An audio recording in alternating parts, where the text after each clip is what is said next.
Hey guys, welcome to Real Men Get It Done. If this is your first time checking our channel out, please be sure to subscribe. Also hit the like button, hit the notification button so you can stay tuned to everything that we are doing. We're gonna get right into it, covering a sensitive subject and topic today, balding as an African American male or just as a man in general. Let's get right into it. Real Men Get It Done.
But man, isn't it just so amazing how much as men, our crown, our hair is so important to us. And that's just being real.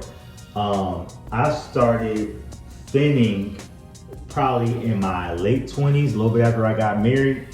So as you can see, go around, dang. I got my little George Jefferson on. If I let it grow out, it could be poof over here, and all bald right there. But I was noticing in my 20s that I started thinning a little bit. And I didn't pay no mind at the time. It wasn't until as I was getting haircuts and really started to see kind of, it go from this long kind of line, getting that receding hairline up here is when it all first started. So I used a lot of things that I read online to try to stimulate growth. At that time, and then my late 20s, I'm in my late 30s now. But there was Rogaine, that was expensive, and of course, a lot of these get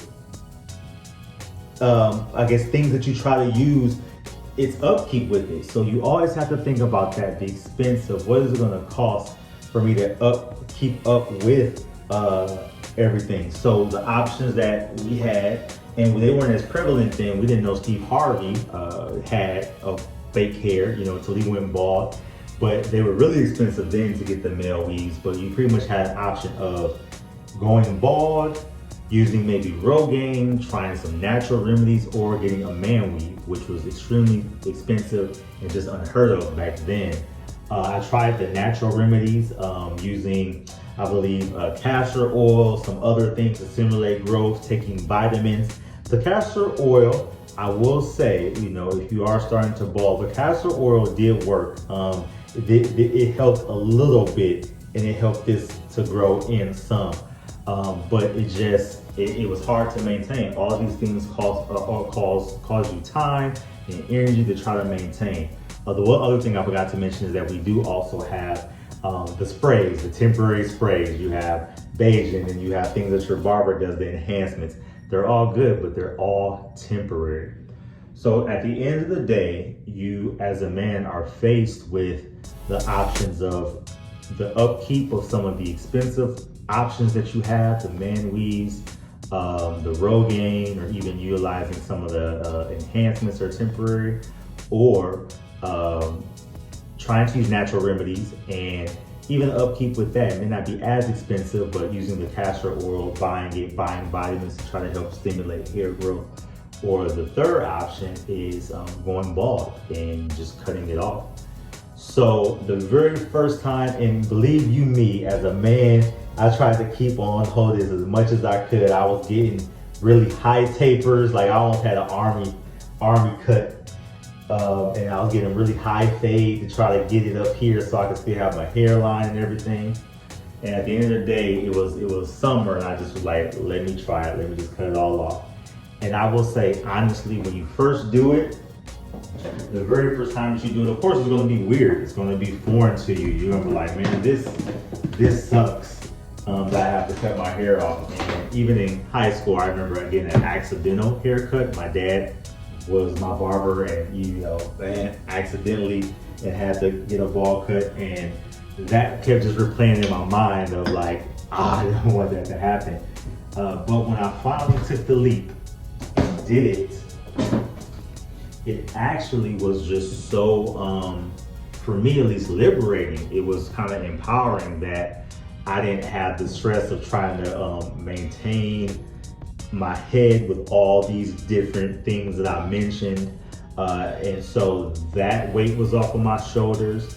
The financial burden of even having to necessarily go to a barber shop was kind of out the window, because I was a home barber, and I was like, well, if I'm a home barber doing my own hair and going to the barber shop every now and again, then I can easily learn the process of properly shaving my head to save money as well.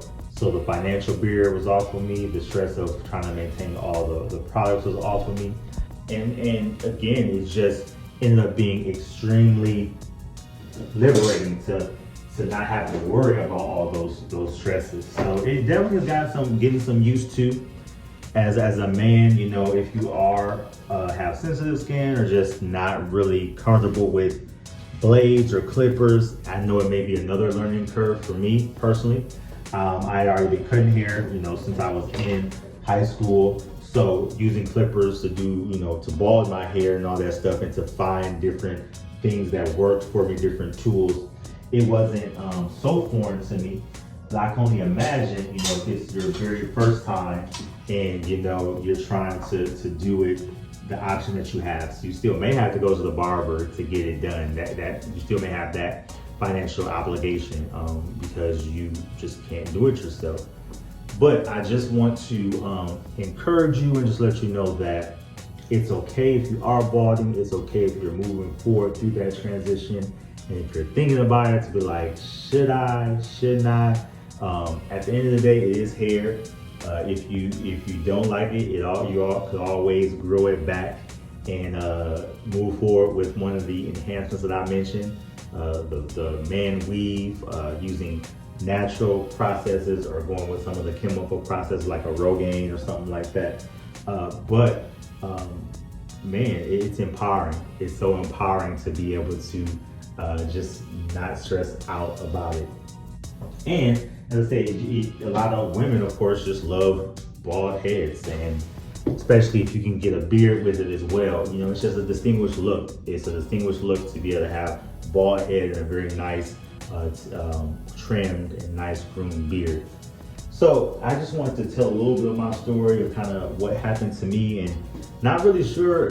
I know a lot of black men are balding, and not sure if it's genes or what the science or research is saying about it. But my dad still had his hair till very recently. My dad's in his 60s. My grandfather is in his 80s something. He still has his hair. So I don't know if the generation skipped me or what.